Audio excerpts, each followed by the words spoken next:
kiwanja cha kufungia mwaka hiki hapa bana. Kiko hapa Mbweni Kilimahewa, mkoa wa Dar es Salaam, wilaya ya Kinondoni. Kiwanja chetu hiki hapa ndugu zangu kimesafishwa na kinajieleza chenyewe kabisa, na kimepakana na majirani wa maana kabisa. Hawa hapa watu wazuri, wamejenga nyumba zao nzuri, wapo katika hatua za mwisho za kumaliza nyumba zao.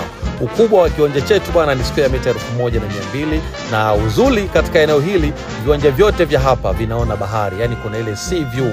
Bahari iko kwa mbali, lakini ukijenga gorofa lako unapata mazingira fulani hivi mazuri sana katika eneo hili hapa, na upepo kwa kutosha kabisa. So bei ya kiwanja chetu bwana ni shilingi milioni 270. Niwaambie tu watu wangu, kumiliki kiwanja ndani ya mkoa wa Dar es Salaam ni sawa na kumiliki dhahabu. So